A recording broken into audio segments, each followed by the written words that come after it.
Hey team, another episode of Two Friends Talking Shit about FPL.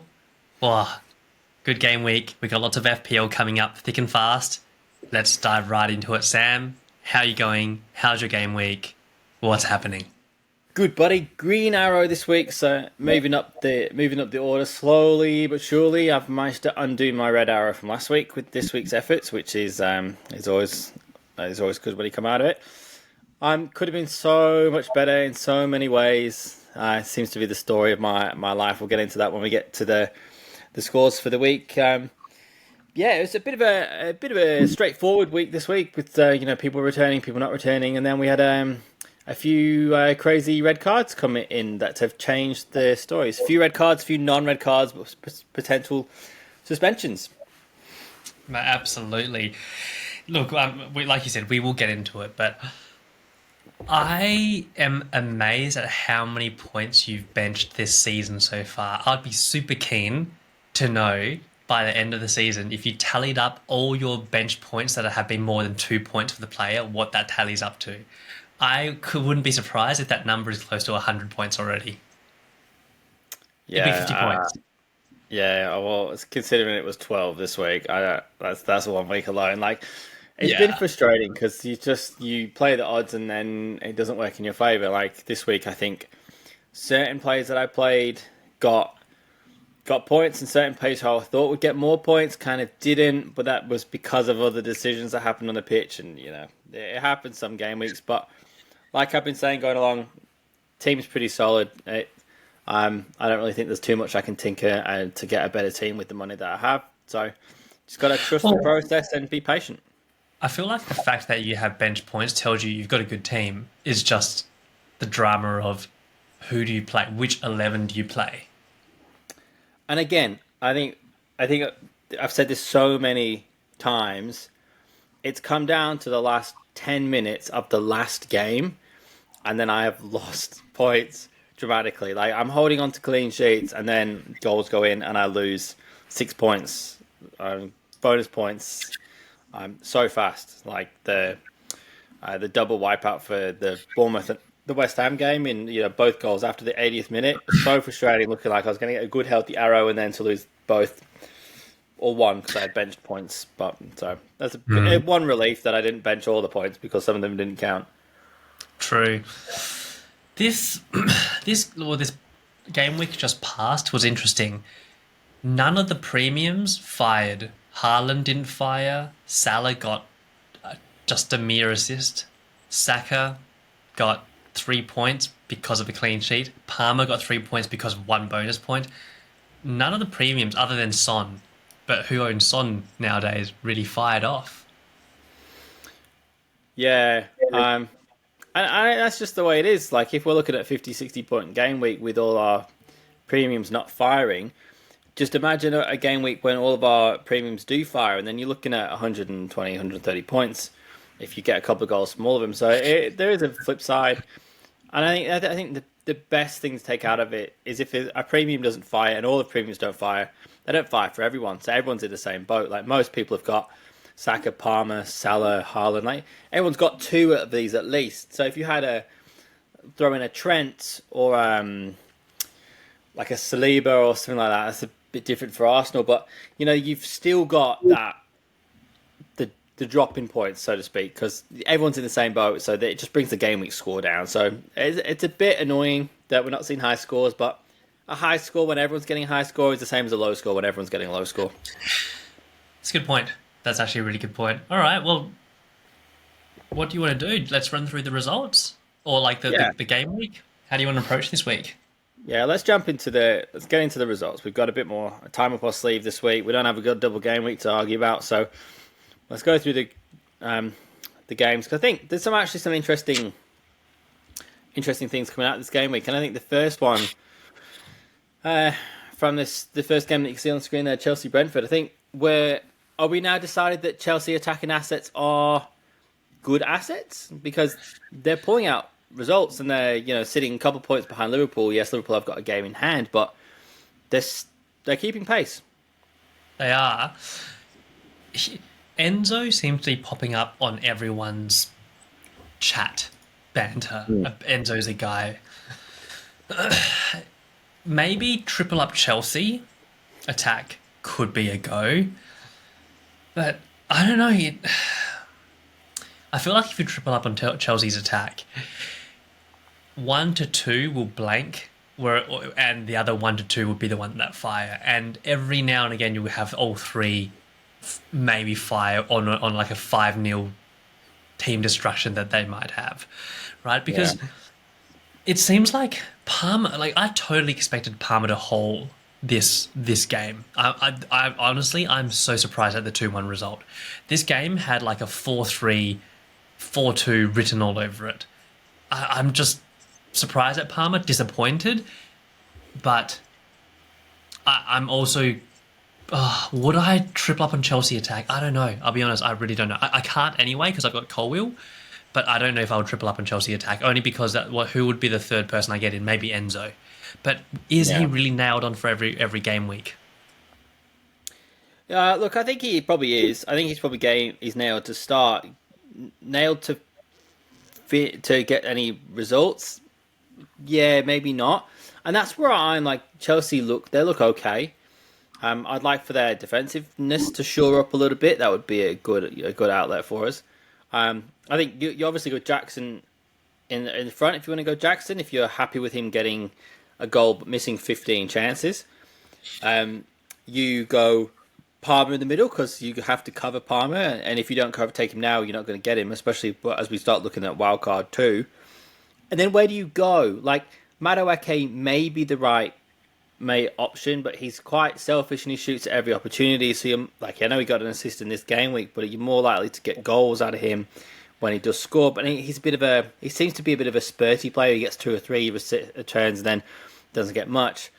It'd be interesting to see because there was some news reports come out in the last couple of days that one of their other wingers has picked up maybe a doping thing. He's been picked up on a drug test.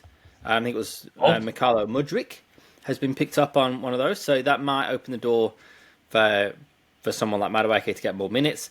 But also we know the size of Chelsea's squad, it could give someone else a chance to get more minutes. So I think with the fact that they have so many players to move in and out, and we don't really know where the returns are coming from, I think I'm going to stick at a double Chelsea unless the goalkeeper or a defensive asset becomes a real possibility.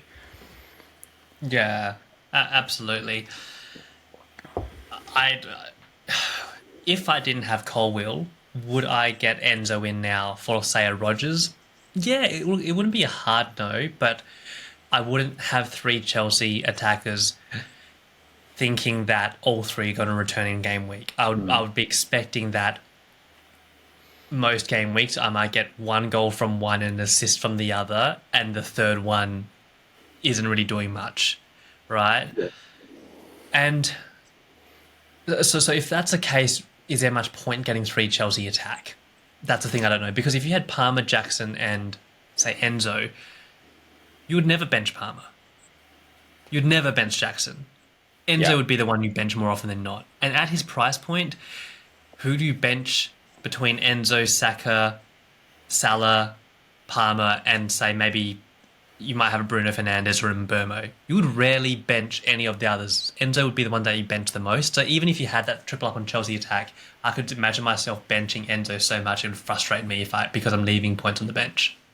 Yeah, I think the way you would work that one is that you know that Enzo's going to get benched a bit, but he is kind of getting the price rises as well. So you might sell an Mbeumo or someone of that like 6 high 5-6 to go down to Enzo to pick up the price rises, leave him on the bench, get you a bit of money, and that might enable you to get from a Gabriel to a Trent or a Fernandes to a Palmer. So that would be, I think he's a good outlet for that kind of a thing, especially with Chelsea's fixtures coming up. If you want to make a bit of money on him, potentially a couple of price rises before we get to wildcard, then reshuffle. And then with the fixtures they've got, there's chances he's going to get some good returns in there. So short-term money point to fund another move, I think is worthwhile. But if you're looking at starting and getting returns. I think, as usual, there's other options that we could look at. For me, if I know I said I would not look at the Chelsea defense, but until this game week, Cucurella has been, loosely in my mind. He's been getting up there, putting assists in, like he's on the score sheet this week. But I don't know if you saw, he got sent off in this game after the final whistle. So How? don't quite know what happened. He got booked and then he picked up a second yellow after the whistle and got the red card. So he's going to be banned for one game. Like he does pop up. He was great when he was at Brighton. He was always on the going up and down the wing. So someone to keep an eye on. I think if he's gonna, he picked up a goal in this game. He was in an assist in one of the previous games. So could be an option as a defensive asset if they can just start keeping some clean sheets. I think I'd definitely be looking that way. Interesting. Yeah. Look, I've got Colwill, so I'm just gonna I'll chill with Colwill, but I'm a bit cold with Chilwell. Well, if you're chilling with Chilwell, cold with Colwill, and cold with Cole Palmer, you're all Chelsea'd up in the freezer aisle. I'm all Chelsea up in the freezer aisle. Oh my god, this would be two friends' terrible jokes, FPL. Two dads spouting dad jokes for 25 minutes. I love it. All right. Are you surprised at the result here? If I was to look at the result without context, yep. If I was to look at it with the context that it was 10 versus 11 for 75 minutes, no, I think that's a fair result. Fair. All right. Cool. So, Robertson got a straight red after 16 minutes. So very much a damage limitation from Liverpool. I think they went behind twice, came back twice. Seeing Diogo coming back into the fold with the goal, Darwin picking up an assist, Salah with an assist. So I think this is a must not lose game for Liverpool. Fulham, we know Fulham are good. We know that they can get forward. We know they're good on the attack. So very much, I think once that became the pattern of this game, this was a do not lose, and we didn't lose, and it could easily have been a loss. This shows the grit that the team's got, I think. I was keeping an eye on the score and the live play-by-play. Yeah, Liverpool equalised extremely late. Yeah. That was... Yeah. Yeah, had been pushing a bit for it. But that's the mentality that you need when you're at the top and challenging. You need to keep going in these ones. We saw against Newcastle last year with going down to 10 men and then equalising and then getting a win in the last minute. Like they do have it, and getting over the line and coming out with something when you're faced with an early send off is the most important thing. And they managed to do that. They managed to get some good returns and haven't lost the game. We haven't lost the lead in the Premier League. Still have the game in hand. So look, it could have been better, but Fulham are not a team that you can go one man down and still expect to win by a couple of goals. So this was always going to be a scrappy game after that happened. So yeah, it's fair enough. This season's Fulham, like, honestly, it's surprising me. They're doing really well. Do you know what this season's Fulham remind me of? This reminded me of Fulham when Clint Dempsey was playing for them, and they were doing quite well as a team. Yeah, and they kept sneaking into Europe in the 7th, 8th spot. Yeah, the other one that I would say that they remind me of is they kind of play a bit like the Leicester year when they won the title and everyone else kind of didn't really perform. And also there was a few years ago where Bournemouth were kind of mid-table and they were fairly new up and they were putting up a fight. So yeah, and these teams always come out and surprise you and they pick up some good players. Be interesting to watch Fulham over the January transfer window to see if they manage to keep their team together or whether a few parts of it start to move on. Some rumours that Liverpool are looking at long-term replacements for Andy Robertson, and January might be the time to pick him up. And I know they're looking at replacing Robertson with Robinson and they're also looking at Kirkes from Bournemouth to the report. So, just be mindful of moves and what moves of big players will do to small teams. Smaller teams, I should say. Sorry, Fulham fans. Interesting. Okay. Actually, I completely blanked on the January transfer window. What you don't want to... Well, it could be good if you have all these players in this from these small teams and they end up being starters in a big team. Hey, what happens if you've got 3 Liverpool players and you have, say, a Robinson from Fulham, and then Robinson from Fulham becomes a Liverpool player? You've got now 4 Liverpool players. Yeah, so what happens is short term, nothing. If you do not make another transfer, you can keep the 4 Liverpool players in your team for the remainder of the season. The next time you make a transfer, it will tell you it's an ineligible team because you have too many Liverpool players. So you'll have to transfer out one of those Liverpool players. So if you don't make another transfer, you can keep the 4 Liverpool players as long as you want. As soon as you go to make a transfer, one of those will have to leave to allow you to save the new team. So you're not even needing to transfer out a Liverpool player to be ineligible. Like, if you're even trying to make any transfer, it'll say if you're in an ineligible team. Yeah. So if you've got 4 Liverpool players and you move out a Trossard and put in someone else, it will still say unable to save team. You have too many players from Liverpool. Like, you can cancel that, go back, but you can't make another transfer.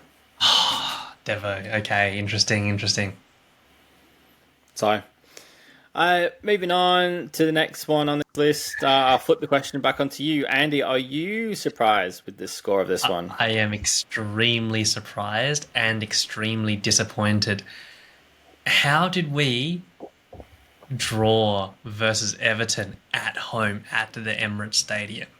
Like, I'm just surprised. I'm surprised. I'm not surprised that Everton didn't score, but I'm so surprised that Arsenal didn't. Now, Pickford, I think, had a good match. Yeah. But Everton are a hard team to play at times. Like, if they get the defensive shape right, it's pretty good. And if you are struggling a little bit in your form, that can be hard to break down, and it can be a hard psychological barrier to jump over. Now, I would say that if this match happened in game week 4 or 5, we'd see a fairly heavy Arsenal win. But the fact that Arsenal have had some suspensions, some injuries, have had a bit of a difficult spell, and have struggled to kind of keep pace, I'd say it's probably that's ended this way. Everton have set up strong, set up to frustrate Arsenal, and there's a little bit of lack of confidence in that Arsenal squad. There's a little bit of uncertainty about what's gone wrong so far, and I think that probably just got on top of them. yeah, potentially. And we are seeing, in Everton's last few games, we're seeing more of the Everton of old, where they are just grinding out draws and wins, and goals aren't coming from their attackers, they're coming from like random defenders here and there. And I think if that is the Everton that we're going to see for the rest of the year, they make good assets because they're either going to get beat heavily or they're going to get clean sheet points. And eventually, that is better than having the 2-3 pointer in your team. Someone like Pickford could be a good option because you get the clean sheet points, but then you also get the save points on those other games where he's just having his goal peppered, so he could still pick up 4 points. You get, see Mikalenko in the points there, you snag a clean sheet with one of those, and they do come. Everton have, for a few seasons, had one of the biggest amount of clean sheets. They just haven't scored in games, so they have then ended up down the bottom of the table. Again, keep the team together in January. Definitely another one to look at for cheap defenders. Pickford as a goalkeeper, definitely liking, and someone else I'm liking is Onana as a goalkeeper as well, because I'm seeing the save points really start becoming valuable. Yeah, and the save points do play quite a big factor when you kind of get to this point of the season. I don't think there's another real goalkeeper that's really standing out. Like, we had Sells was playing well and probably was the one that we were looking at for a little bit, but the clean sheets have sort of dried up a bit from the Forest point of view. So it gets quite hard. But then you look at the spread of the points from the goalkeepers. So if you go from like first to, let's say, fifth or sixth, you got Onana on 67, Pickford on 66, Raya on 64, Sales on 64, Sanchez on 55, Henderson 55, Flecken 49. So, it's quite comparable. And then if you also take into account the teams that have had a couple of different goalkeepers playing, so if you think of Kelleher at Liverpool with 37 and Becker at Liverpool with 36, add them together, becomes the highest scoring goalkeeper. So it can be a little bit hidden with the goalkeepers. I think you look at Fabianski at West Ham as well, has now come into the picture and trying to take an over. But if you're after a budget goalkeeper, you want the ones that's picking up the save points. And as you say, Pickford is good for your save points. And if they can keep the clean sheets rolling, I think he's probably worth that extra little 0.5. I think he's 4.9. So now's a great time to get him. If you think like Raya's at 5.6, Onana's 5.2, there's not a huge amount of difference. Alisson Becker 5.4. So it's a good pick to go with, especially if you think Everton are going to keep rolling the clean sheets. Yeah, agreed. With a goalkeeper like that, just before we move on, it's almost like you're winning regardless of who you play. If you play an easy team with a strong defense, you have a good chance of a clean sheet. If you play a difficult team, you're going to be peppered with shots, which increases your save count. Either way, I feel like playing a Pickford. I'm almost convinced to just do the Pickford transfer now, but I like Raider as well. Yeah, and I've been sitting on sales since the wild card, and I brought in a cheap keeper I thought might play in the end, and that's been Fabianski. And then there's been a couple of game weeks that I've played sales, and he's been outscored by Fabianski. So then I've played Fabianski in a couple, and I've now played myself into a position where I'm not sure which keeper I'm playing either week, and that's not a great position that I like being in. Fabianski's getting some points, but with Forest fixtures slowly coming back around, is sales the better option, or am I better just to go and get a set and forget? It's hard to pick. I played sales this week over Fabianski, and that nearly bit me in the ass, but it didn't quite, because like we said, that clean sheet went pretty late. It's picking who you think is going to keep a clean sheet, and that has been remarkably hard this year. That's why I'd rather just have one goalkeeper and just move on, Yeah. Yeah. All right. Wolves, Ipswich. This game it wasn't what we expected. No, I think I expected more of a draw from this one. Wolves they're a bit hard to pick what's going to happen with Wolves, because you think they've got this good run of fixtures, they win a couple of games by a margin, and then you come up against a team down the bottom as well, and they struggle.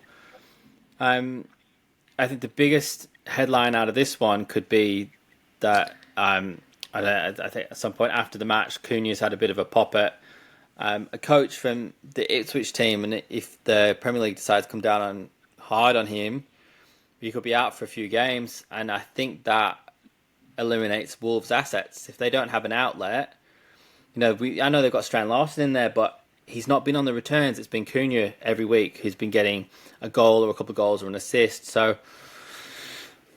he's another pending disciplinary action, I think. And if it goes against him, I think you could see him flying out of teams. Which is annoying because he plays Leicester this weekend. So I wonder do you reckon it'll be handed down before the Leicester game? Yeah, I imagine it would, because if you don't get it out before Leicester, you're running into the festive fixtures and all that kind of stuff. So I imagine it will either get a 3-match ban this week, or a 2-match ban, or whatever. If it gets referred on to the tribunal, then it would drag out a little bit. But I probably would expect it to be sorted out this week. Now the games are done, I think we'd expect to see something before the. Oh, please, just let Cunha play. Just let Cunha play Leicester and ban him afterwards. Please, FPL lords, FPL gods, just let Cunha play this one game week and ban him afterwards. But then if you look at this game against Ipswich, are you expecting a big haul from Cunha against Leicester when they struggled to do that against Ipswich? That's true. This is true. But as Spurs be Spursy, Wolves be Wolvesy. And I know they were also without Aitonori this week as well because he was suspended Yeah, for the last game. and So he's got a bit of attacking threat himself. yeah, yeah. So yeah, interesting. I think it's all wait and see on Cunha and see what happens there. All right. Forest Villa. Milenkovic on the score sheet again. No Wood. Interestingly enough, obviously, I think Watkins didn't play this game, did he? He was injured or sick or something. Yeah, I did hear rumbling that he wasn't involved, which is yeah, it's interesting when it's not when they don't come out with a definite. This is why he wasn't in the squad, or this is what happened. It's always a bit worrying that they've not been straight out with it. So yeah, no Wood on the score sheet. Still in the team. Milinkovic scoring a goal from defence. Yeah, like I think if you've got an Aina, I think we still stick with an Aina. I think he's a bit more of an outlet for attacking threat. Alanga, if you can nail down a spot, I think would be a great asset to have, but just doesn't seem to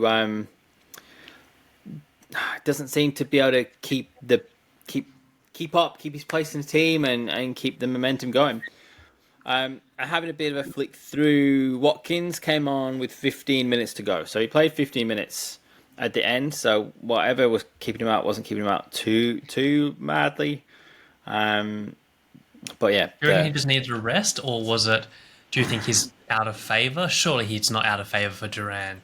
And this wasn't an easy game where they're like, oh, we'll just give Watkins a rest because this is an easy game. Forest have proven themselves this season. So, yeah, I wonder what the issue is, because if Watkins is injured, he wouldn't have played. Yeah, unless he's just trying to maintain the fitness and he had a bit of an illness and couldn't get through the game. The interesting thing was that Aston Villa were 1-0 up when Watkins came on, and then they let 2 goals in the 87th minute and the 93rd minute. So they made 2 changes. They brought on Anana for Tielemans and Watkins for Duran. And then they immediately let a goal in, and then they brought on Maatsen and Barkley, and then they let another one in. So hard to see what's happening at Villa. I think, again, we're just saying that maybe there's some drama with them trying to play too many competitions this year, don't have the squad size for it, and maybe that's why we're seeing Duran involved, is that they're thinking that they need Watkins for any Champions League fixtures to get them safely into that next round. Would you invest in Duran? No. Yeah, neither would I. There's just too much uncertainty there. If we knew that he was going to play the Premier League games, I would actually buy Duran, because that's a cheap way into the Aston Villa attack, which still can be good at times. Yep. But we just don't have that consistency. Definitely agree. And I think that's why this is the inverse of the Palmer situation at Chelsea's. We know he's going to play the Premier League games because he's not in the Europa League squad. So he's going to play the continental competitions. Duran is kind of that. He's almost an impact player for Villa, but also is trusted to start the games. So if we're not sure about Watkins' minutes, we can't be sure of Duran's minutes either. And until one of them really grabs hold of that spot and takes it, or we see a McGinn or a Tielemans or someone in midfield constantly returning, I think it's a bit hard to go in there with someone who you want to play every week. I'm really glad that you're pronouncing his name, because for this whole time in my head, I've been seeing him show up on the score sheets, and I've been thinking it was Teleman. I've been like, oh, Teleman. Yes. Yeah, Yuri Tielemans. Yeah. So good. All right. Brighton versus Crystal Palace. Do you have any feedback about this game? And what's the go with Brighton? Because João Pedro, he didn't play a full game. I mean, we don't expect João Pedro to play a full game. We always expect him to be subbed at some point, but still.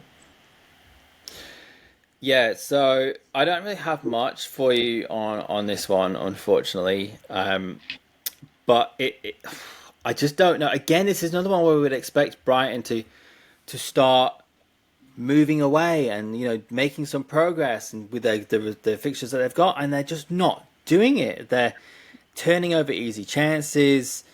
So for this game, it's even worse. Pedro played the whole game and still came out with nothing. They brought on, so the Brighton changes, they brought on Enciso for Lamptey at half time. They brought Gruder on for Ayari. They brought Odinga on for Minter, Ferguson on for Rutter, and Weaver on for Belieber. So, no real massive changes, and just couldn't kind of get anything done. And then if you look at the Palace team, they were 2-0 up at half time, and then they took off at 60 minutes. They took off Kamada and Nketiah and brought on Eze and Mateta. So they didn't even have their big guns on the pitch when they were 2-0 up. They brought on Nathaniel Klein, Doucouré and Devaney to finish off, and then they go and score a third goal. And Brighton's goal came from a Mark Gahey own goal. So not even registering returns in attack for Brighton. So where has the attacking threat from Brighton disappeared to? Because they looked quite good against the more difficult teams, and now they're playing the green fixtures. It's dissipated. Is this a matter of Brighton slipping, or have Crystal Palace found their feet? Because don't forget, Crystal Palace had a horrendous start to the season. Yeah, and it is hard to pick, but if we go and have a look at, say Brighton's last 5 fixtures, lost at home to Palace 3-1, drew away at Leicester 2-2, drew away at Fulham 3-1, drew at home with Southampton 1-1, and then beat Bournemouth away 2-1. So 1 point against Southampton, no points against Fulham, 1 point against Leicester, none against Crystal Palace. That's a bit more of a pattern of not stepping up to the plate. Especially when you look at the fixtures before that. So the 5 fixtures before that, they beat Man City 2-1 at home. They lost 2-1 to Liverpool away, but that was hard fought and they came close. They lost 3-2 at home to Liverpool in the Carabao Cup. Again, another hard fought one. They drew with Wolves, and then they beat Newcastle away. So something has changed, and they're not really clicking anymore. Like, they've drawn to Arsenal this year. They've picked up points at Spurs. It's just, are they just in a rut? Are they something not really working? Yeah, it's a bit of a worry for Brian. Okay, I've personally shipped out Pedro, and I sold him a couple of game weeks back, and I won't lie, I've been nervous not having João Pedro because I've seen what he was capable of earlier in the season, but he hasn't replicated that. I think for the whole period I've owned him, I've never actually got a decent double-digit haul from him. Yeah, and I think I could be following suit, but it's where do you go? Like, I don't have the excess money to move, and he's sitting there at 5-6. There isn't another forward of better value that I want to move to. Isn't. And right now, if Cunha gets suspended, I've got a Cunha-shaped hole, and I'm looking at who do I replace him with. And realistically, Jimenez, I don't know if he's the guy. Do you know what I mean? Like, I don't know if he's the guy. Would it be Muniz? Well, we don't know if is he going to be starting permanently now after that. Hitting the score sheet. You're right. There's not that many people you would replace him with. Maybe Wood, but then everyone you're buying, you're paying a bit more for. So you're going to need to find the fund somewhere. Yeah, I mean, I think if I was getting rid of Pedro at the moment, I think it might be a Raul Jimenez. The next fixtures. So from this week, it's probably not on, but you got Southampton at home, Chelsea away, Bournemouth at home, Ipswich at home, West Ham away, Leicester away, Man United at home until the end of January. So not bad fixtures. And if you say that João Pedro's are West Ham away, Brentford at home, Villa away, Arsenal at home, Ipswich away, United away, Everton at home. Like, they're comparable. Raul Jimenez is maybe or even a little bit better. Are you going to start him? Is he worth the transfer? Is he just going to sit on the bench? And for me, he's going to sit on the bench probably more weeks than not. So maybe then doesn't really worth the transfer when I've got other things that I need to sort out. Yeah, fair. But maybe that's where you have the 3 Chelsea attack and you're playing 2 in the midfield, so you're playing a 2-5-2-5-3 formation and leave a Jimenez or a Pedro on the bench. Yeah.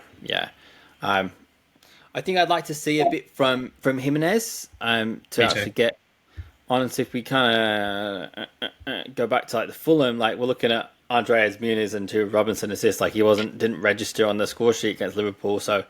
And don't forget, Jimenez started playing instead of Muniz because Muniz wasn't performing at the start of the season. Are we going to see that reverse if Muniz starts performing and Jimenez is the one that starts blanking? Yeah, potentially. And it's whether I'm not sure. Let's have a look at the prices. Is what the difference in the prices between them are. So you see, you've got Raul Jimenez 5.5, 63 points. And then Muniz 5.5, 32 points. So if one of them was start to fire and the other start to get dropped, it's easy to move to the other one. It is a little bit of a wasted transfer when you're making a sideways move, if you want to call it a sideways move or a wasted transfer. But, if he's not returning and the other one is, I'd just be wary that, at the moment, Jimenez is still getting the start. And I'd want to see that change. Muniz came on after 70 minutes. Jimenez got 70 minutes. So I would want Muniz to be starting and Jimenez to be coming on before I move to the other one. Fair. All right. What's next? Bournemouth, West Ham. This, I don't know. I was keeping track of the live play-by-play on this one because this was the last game of the game week, and this was a bit of a nothing burger, wasn't it? Shall I quote what you sent to me after halfway through the game? Who the heck is Ines Unal? I saw him pop up on the score sheet and I'm like, who the heck is that guy? Yeah, he scored an insane free kick from outside the box to equalise. This is a bit of a nothing one. Like you say, it's a bit of a... Bournemouth still they're chugging along, they're picking up points. They got games where they blitz the opposition, where they play really well, and they got games where they just kind of get by. And this was a get by one. Got West Ham in there, who are they're not surging back, but they're starting to pick up pace. They're starting to get the wheels moving. We're starting to see some returns from them. So, I don't think we take too much from this unless the patterns continue. If Bournemouth continue to struggle to score, then we get worried. And if West Ham continue to start scoring and returning and getting some returns and some points, then keep an eye on it. Newcastle, Leicester. This went as expected. I guess painful for a lot of people who benched Hall. Yeah. I saw that happen and I'm like, I feel for Sam. Yeah, look, it's just one of those ones, isn't it?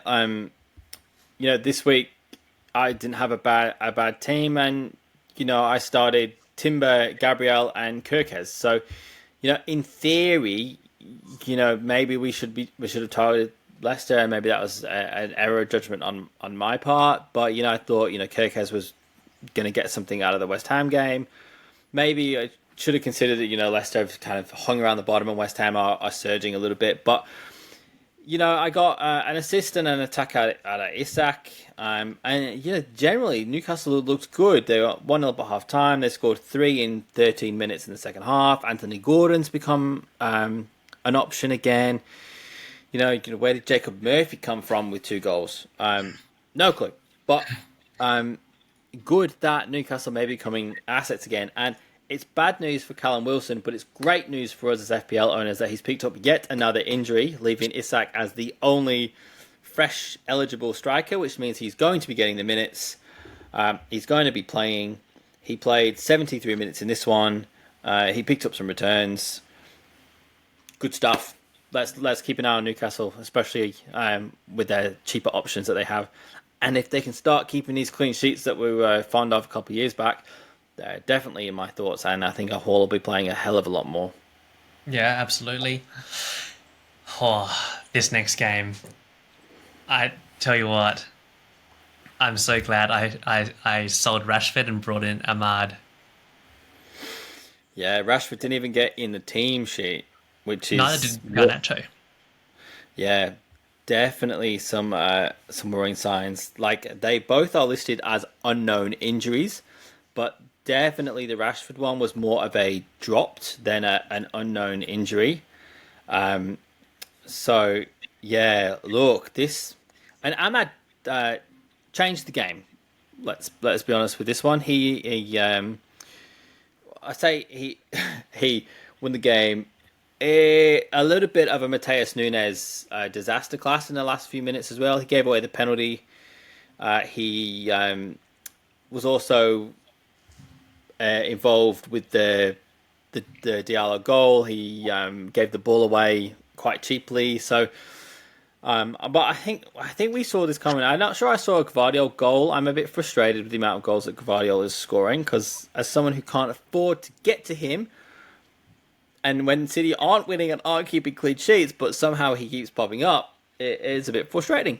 But yeah, I'll be honest, with Vardio, I've been looking for a reason to sell him. I've been wanting to sell him every single game week, but every game week I'm like, yeah, but if Haaland doesn't score, Vardio will probably get an assist or a goal, and he just keeps delivering. So I've been looking for a genuine reason to sell him, and I just can't find one at the moment. yeah. This game week was very much a late goal game week. You know, we had the two late ones in the Bournemouth game. You know, United's goals came the penalty at 88th minute and Amad Diallo's goal 90 minutes. So turned the game around in 3 minutes. But United looked up for it and good value the whole way through. You know, Bruno with a penalty again. Amad. I'd like to say that he's setting this team and is moving forward, but the game week that just gone, you had Højlund up top, Mount and Diallo as attacking midfielders, and then Dallo, Ugarte, Fernandez, and Mazraoui in that like wing back formation that I talked about a few weeks ago. So interesting that Dallo and Mazraoui, who are supposed to be side players who get failed, both were rated 3 out of 10 for the game week.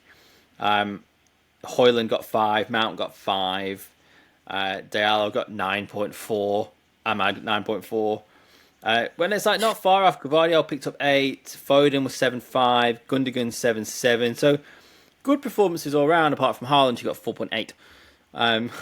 So look, yeah. Again, is this another indicator that City have really dropped off the pace and are going to struggle this season? Like it's with each week, it's becoming more and more likely. Each week looks worse. Yeah, like they're not getting better.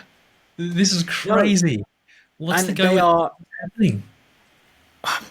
I'm completely bemused by what's kind of happening to City going forward. They are at serious risk of not making it through to even the playoffs in the Champions League if they continue to struggle. They're already out of the Carabao Cup.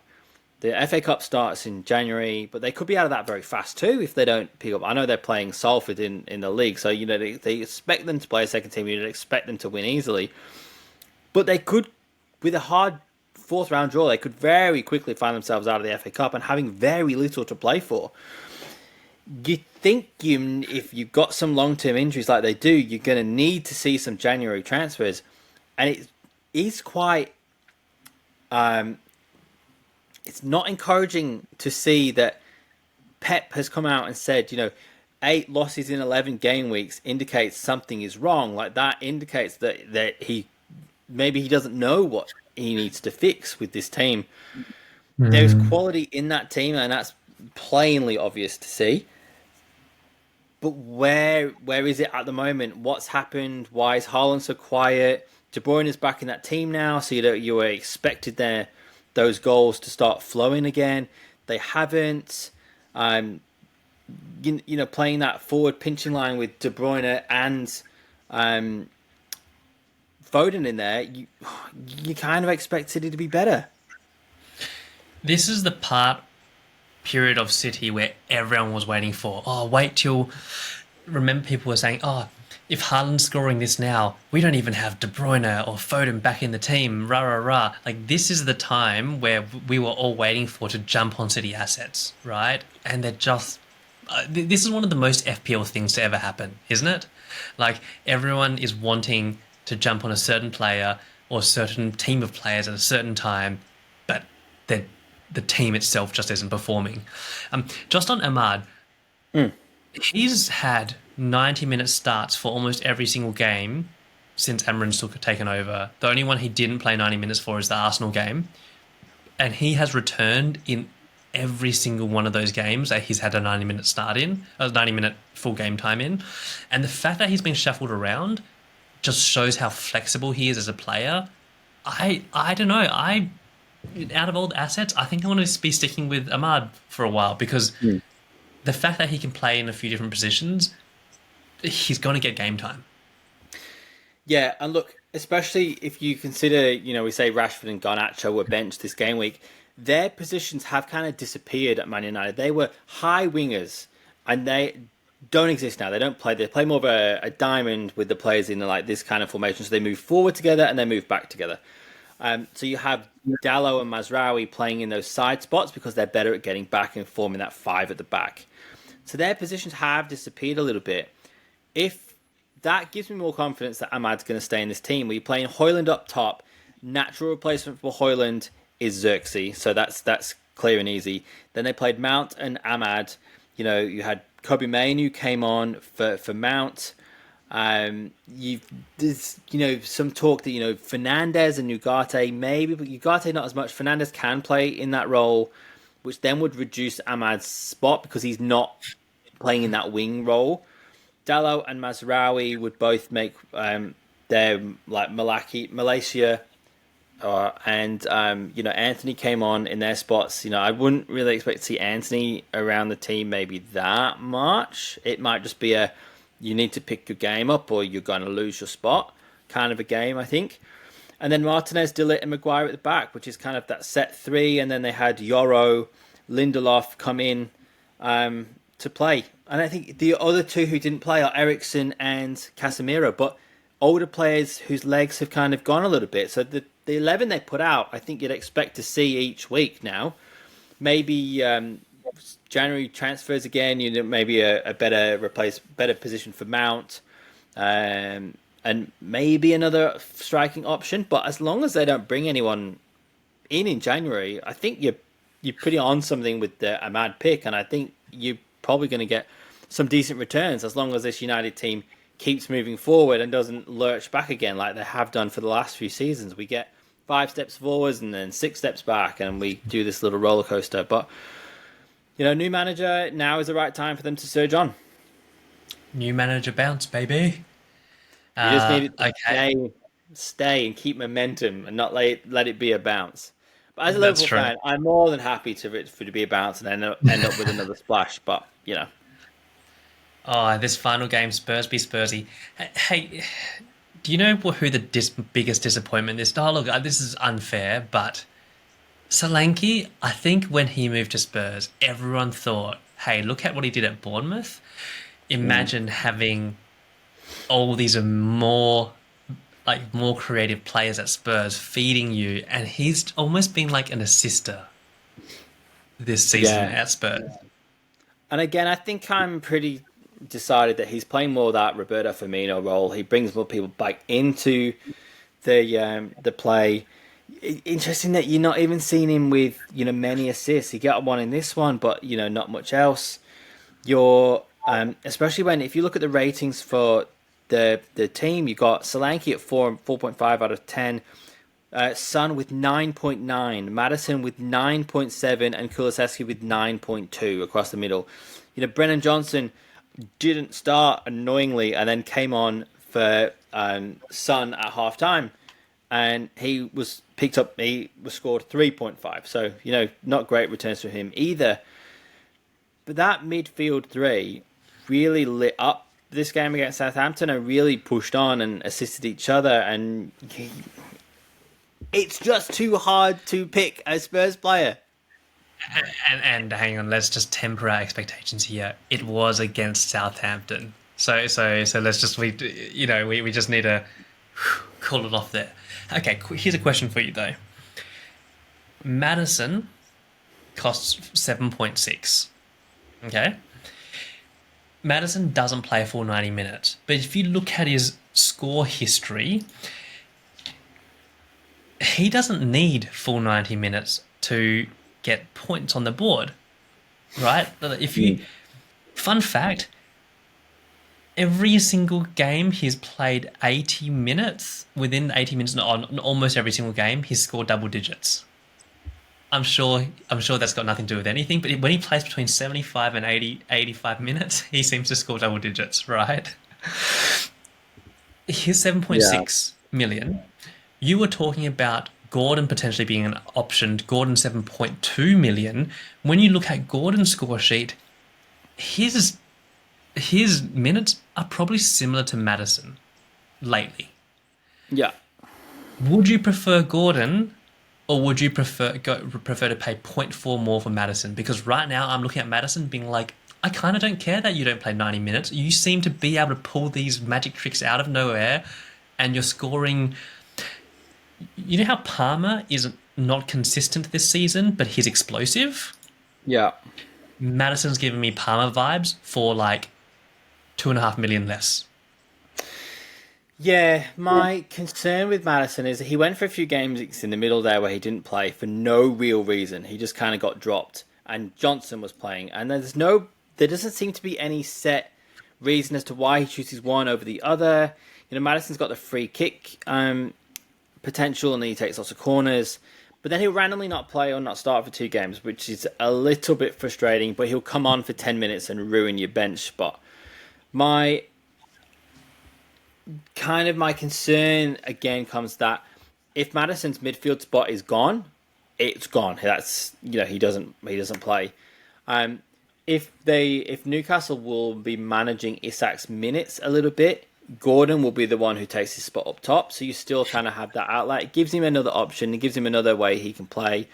So I think if you were to see an Isak injury, Gordon would be the go-to, definitely. But while they still have Isak and he's still returning and Gordon's on the wing, I think it is a good debate between, Maddison. And I think when you have Maddison as he is at the moment, scoring a couple, assisting and, being quite confident and mentioning FPL in his tweets, I think it's more of a toss-up because Gordon isn't returning every week. Maddison isn't returning every week. So if, you miss out on one, it's not the end of the world until one of them is a consistent starter and returner. Fair. Yep. All right. Is that all the teams this week? Let's go into our scores and let's look at any transfers. Sure. You wanna go first? I will.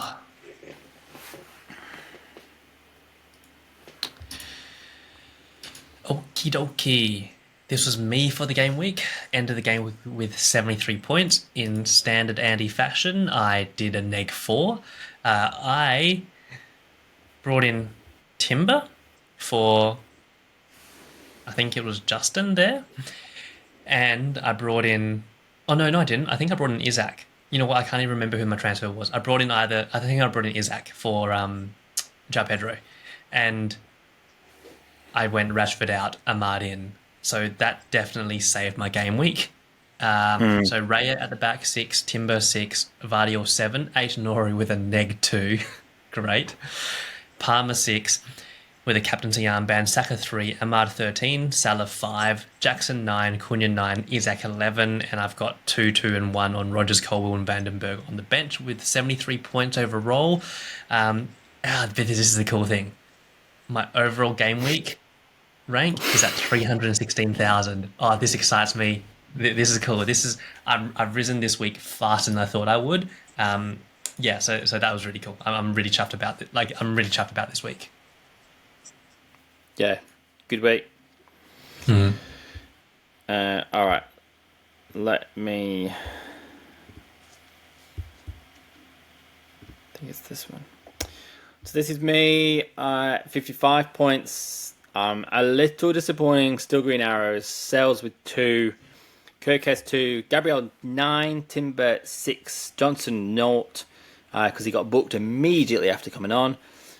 Salah 5, Saka 3, Captain Palmer with 6, Isak 11, Jackson 9, João Pedro 2, and then I'm sitting with Fabianski 4, Rogers 2, Hall 15, and Aina 2 on the bench. So obviously that frustrating Hall one would have left me 13 points better off, so I'd have been sitting like 68 points. But look, Green Arrows still making a little bit of progress. 2.3. The squad value, I believe. I don't know. Was yours what 104.7? With 1.3 in the bank. Okay. I was going to say, because I noticed mine was 104.8, but I've got 0.6 in the bank. So I was like, how the hell has that happened? So No. So I've got a bit of cash in the bank. So I've got 106 total, like team plus cash in the bank. I'll be honest, you're cashed up than most people out there because you got 105.4. Yeah. So not too bad. That's pretty good. Like I think that's more valuable than most of the teams out there. Yeah.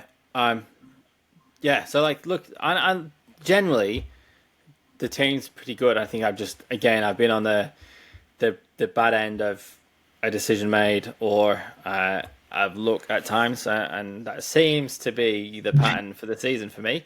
Unfortunately, that does mean that you've got 2 wins in a row and you'll be top for Christmas. There's nothing that we can do about that. Bro, 3. This is the 3rd win in a row. Yeah, 6 points ahead. It's not fun. Or this is the first time this season that this has happened. This has not happened at all. The first 3 wins in a row. It's the first time you've been 6 points clear at the top.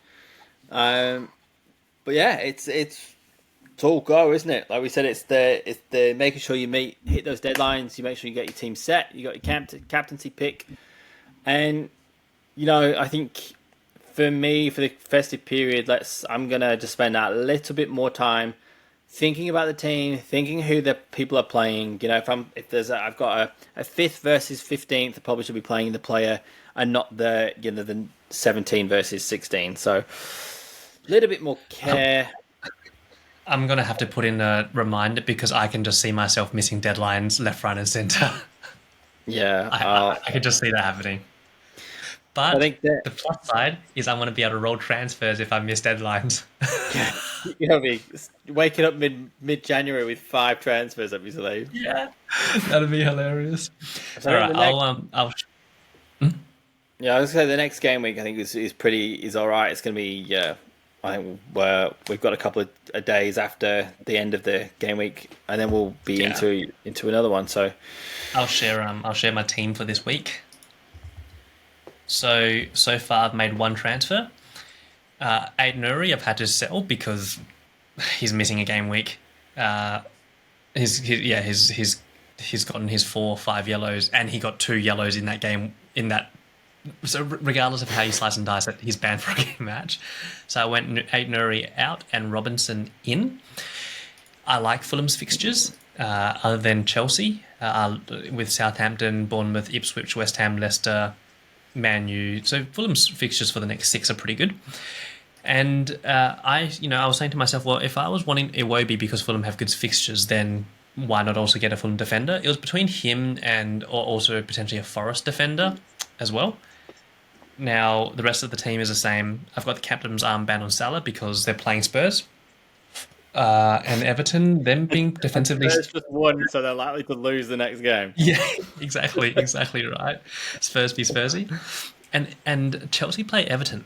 And Everton defensively look good, at least. But who knows? It could also be Arsenal isn't exactly full of creative attacking potential at the moment. The only person that I'm a bit concerned about is Cunha. If he gets banned before this game week starts, then I'm going to have to do something about him. I just don't know exactly what. I honestly don't know what to do with him. Like, do I really want Jimenez? I'll be honest, not really. So maybe I might go Cunha to Wood. maybe Forest's. Where is he? Forest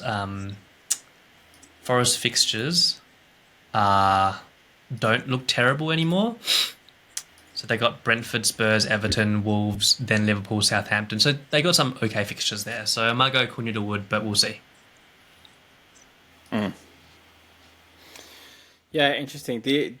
And you hope that the decision is made on Cunha before the game week starts. I doubt they would make a decision Saturday, but if they do make one Saturday and Wolves play Sunday, there's a very small chance you're left in the lurch. I don't think you Oh, I would didn't be. even consider that. Like, I don't think that is what would happen. I think that's would be pretty shit for them to do, and I imagine they would get it set Yeah, before. But I mean, they worthwhile. are consider when they're making these decisions, they're definitely thinking about FPL, Yeah, hundred yeah, percent.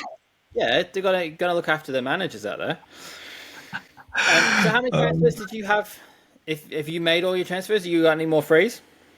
No, no, no. So that was my one transfer made. I'm going to make four again this week. Most All likely right. if Cunha gets banned. Yeah, fair enough. All right, so this is me. Uh, Going with what I talked about. I've got playing cells. Over Fabianski. Fabianski's got Brighton at home, which sounds like it could be a good fixture, but Forest just seem to have the momentum, I think, and they just seem to grind out the win. So gone with cells. Backline. I think I've managed to get most of my team playing away this week, which is quite remarkable.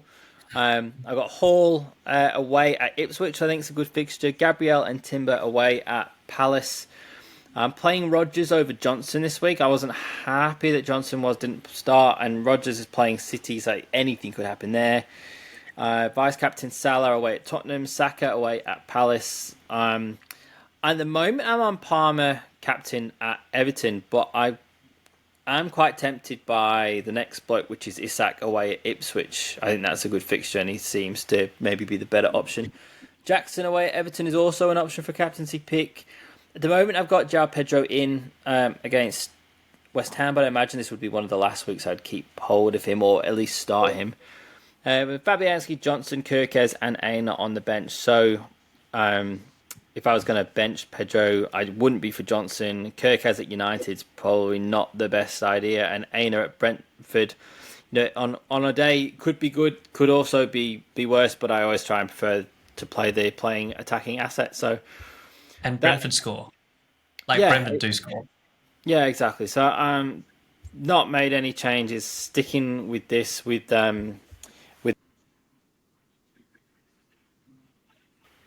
at the moment unless a clear and obvious move comes out, I'm holding fire a little bit. I'm kind of working through and spending the game weeks making what I would think are smart decisions, bringing in smart players and playing smart people, and not quite turning the points over and like losing 20 odd points to people in the mini league.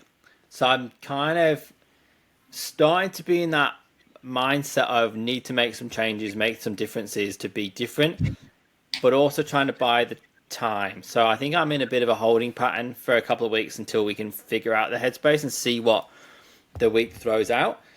This week, I've noticed just on that. I've noticed you thinking about captaining Isaac. You're picking differential captains as well. Like you're at that point where you're thinking, do I need to do some differential stuff? yeah, this again, they kind of calculated in a way. I did go for an Isak captain the other week when the Liverpool game was cancelled because I didn't really like any of the captaincy options too much. It didn't pay off badly. Isak was still one of the better captains that week. But the captaincy was very split between Salah, Saka, and Palmer that week. And then Salah obviously dropped out, so then two people picked up the Haaland ones. So Palmer was the way to go that week. And this week you've got so Haaland, for some people, is at City. Salah at Tottenham isn't great. Saka at Palace could be a banana skin. Palmer at Everton, like you said, could be difficult. So, Isak at Ipswich isn't a bad week, and it's not like I'm choosing to not play someone at Southampton or at Leicester. It's more of a calculated risk It does a little depend on, what happens this week, because this week we do have some Carabao Cup fixtures. So Arsenal play Crystal Palace Thursday morning. Newcastle play Brentford at Newcastle, Southampton, Liverpool, and then the following day is Tottenham, Man United. So there is a few transfers with some biggish teams, and you'd expect the Tottenham, Man United game them to be full teams. Arsenal, Palace, Newcastle, Brentford, Southampton, Liverpool. You'd expect there to be first 11s in all those teams. So there is a risk of injuries, and there is a risk. I think the suspensions roll through for the Carabao Cup as well. So there is a little bit of risk for some of those teams, especially when, Liverpool, Arsenal, Newcastle, Spurs, United are the teams we are looking at. So, yeah, there's a lot happening. Wait. Did you say suspensions roll through? So if someone gets suspended for Carabao Cup, that impacts the EPL? Yeah, because it's a continental competition, I think. So hang on, I'm just going to make sure I'm telling you the right thing. Oh, okay. I had no idea. I thought each competition was quarantined. Yeah, so yellow cards are not rolled over. Red cards are carried over to domestic cup competitions. So I'm not sure if that works the other way. Like if you get booked and sent off in the Carabao Cup, whether that rolls through to the Premier League, but it definitely rolls the other way. So yellow cards awarded in domestic competition are contained to that competition itself. However, for red cards, the rules are a bit different. So you can still get banned, but the ban for 5 yellow cards can't be done in a competition. But if you get a red card, so like the rules regarding red cards are more complex. This means a red card received in the Premier League could lead to a player missing a cup game, and vice versa. So, there is a chance that your player gets sent off with a direct red card and then misses 2 Premier League games. Wow. So, okay. Enough to consider. Like, enough. I don't think we're expecting 4 of our players to go and get sent off, but who knows what can happen? Who knows? I think when you've got the way you've set up and the way you play the game, and you're on a bit of a roll. You've won a few back-to-back games. You're kind of sitting high. I think you can afford to make the early transfers and do the -4s. And like I said, I think purely with the way that I'm just going to play December is a little bit of I'm not sure the best direction to go. So maybe the best direction is just to wait. Obviously, if a price change comes out and I'm going to get stuck with something, then I'll have to make a move, and I'll just make the best calculated move at that point. But for now, I think sitting and waiting, and then maybe like mini wildcarding if need be, and just having a look. We talked about it when we looked at the games earlier. We've got a few teams that we think are maybe in transition, maybe on upward trajectory, maybe turning to downward trajectory.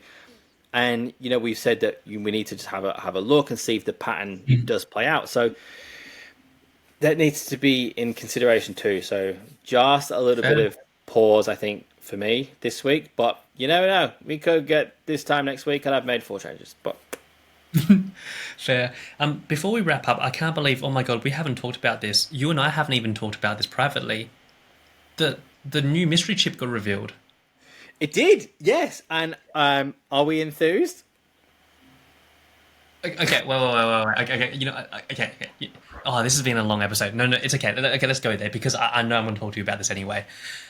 Talk to me. Well, do you want to explain to everyone what it is, and then talk to me? Tell me what your thoughts are.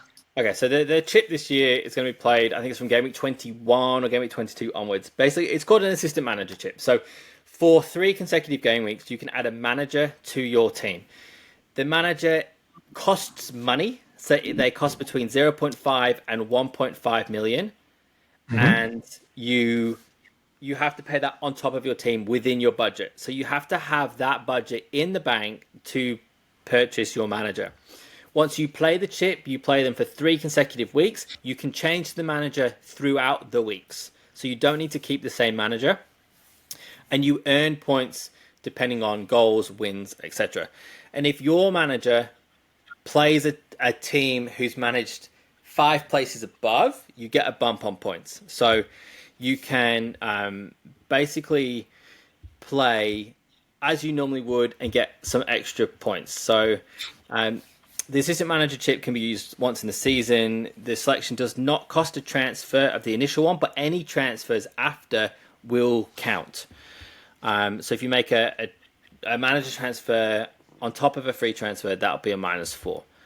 So it is a bit interesting, and it is a bit annoying that it is on top of the funds, because we are a bit tight over Christmas, and then all of a sudden we've got this chip that we then have to account for, and picking a window to use it.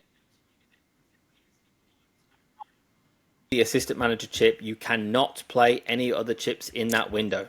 So if you play your assistant manager chip and all of your players get injured, you cannot play the wild card while that is active.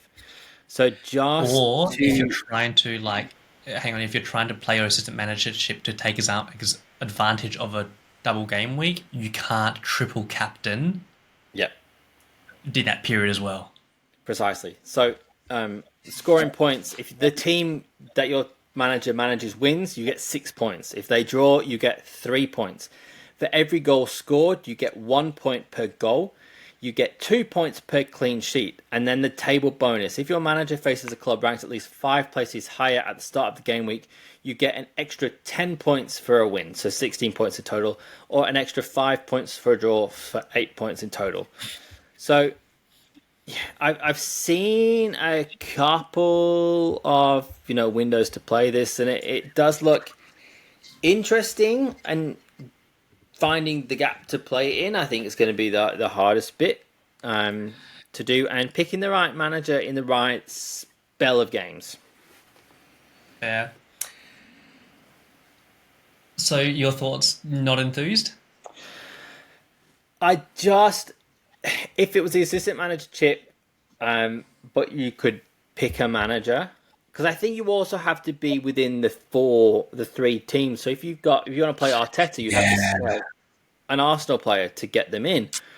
Yes. So I think we're going to find that most people are going to be playing their chips on teams mid-table, I think, because if you play it on a Bournemouth, or a West Ham who is coming up and surging, you might get a few more results out of them.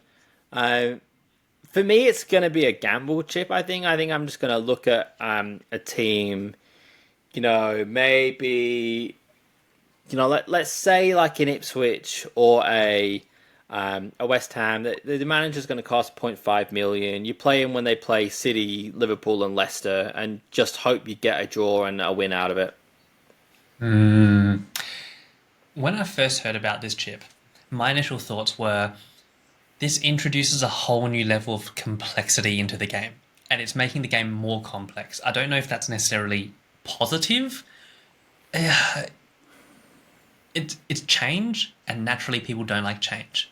It's bringing complexity, but it's definitely made it interesting. So for someone who plays a game by maxing team value, I'm seeing that, I'm like, win. Like, team value-wise, great. I've got cash to spare. I can afford the $1.5 million manager now, right?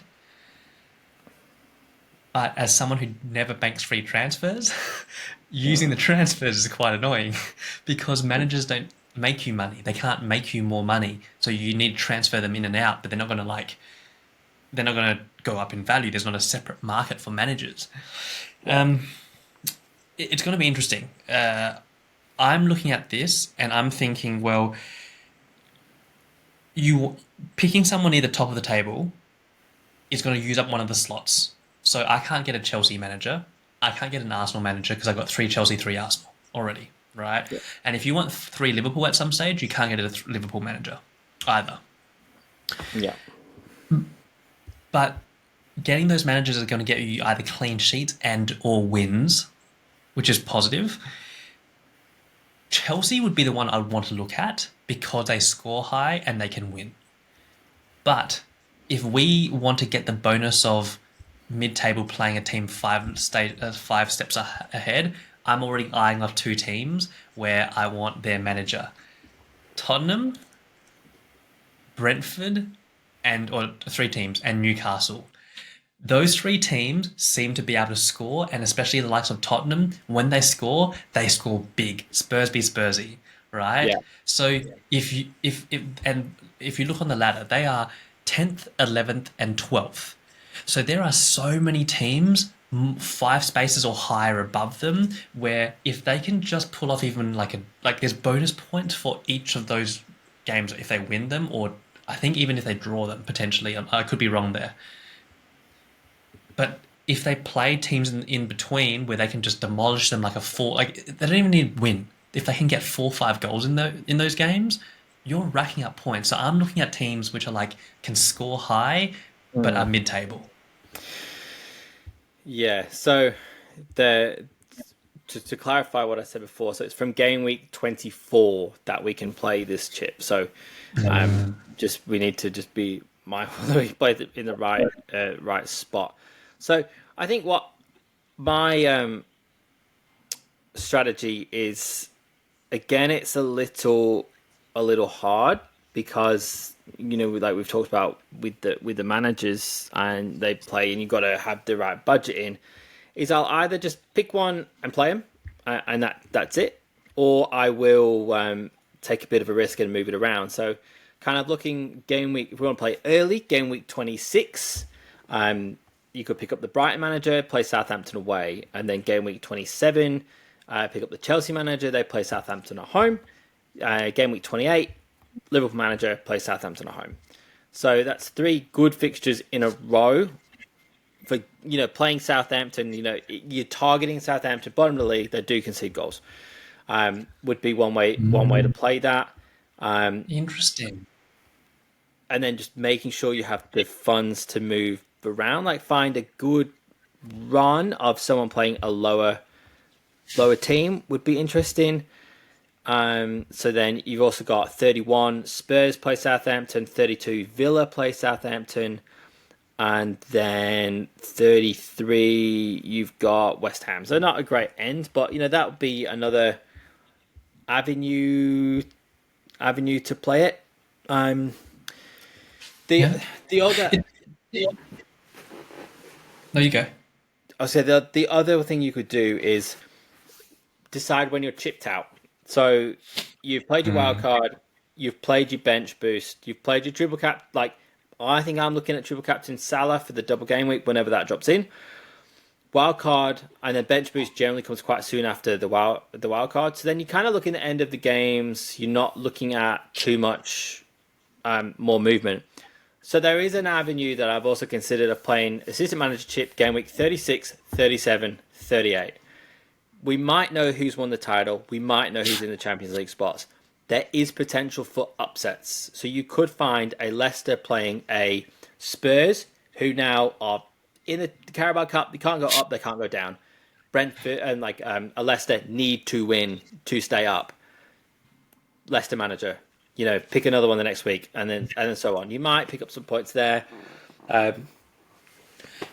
That's actually, you know what? I love this because that thought didn't even occur to me. In my head, I was like, who's the most attacking team? Just pick their manager and stick on it. But you're taking the approach of target fixtures and target teams playing against a certain team, like Southampton. That's fascinating. I love that. That is legitimately a potential other strategy. Oh, yeah. And the fact that you could play this chip when you're chipped out, because towards the end of the season, I find I don't make that many more transfers. Yeah. Okay. All right. That's an avenue. There is talk that there could be, if a lot of the big teams get through the FA Cup later rounds, there could be a big double game week 36, 37, which might throw, a spanner in the works. That might be when we look at free hit, which is the only one we haven't really talked about, the free hit chip. Obviously, if you want to play assistant manager 36, 37, 38, and you're saving it for then, and then a big double game week gets announced and you save your free hit, you could be, finishing the season not playing all the chips, which is not the end of the world. You don't have to play all the chips. You can end it with them in your pocket. You may have missed out, but then you may also play a free hit and get 4 points off the bench. So, fair. Schrodinger's cat and all that. Yeah. All right. I think that's it. Big episode today. Good luck this weekend, sir.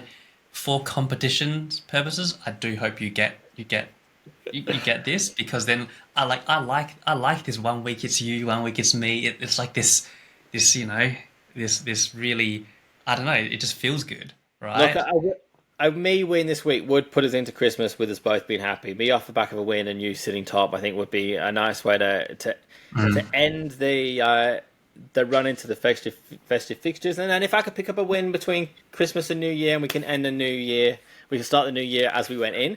That would be pretty cool, I think. But That would be cool.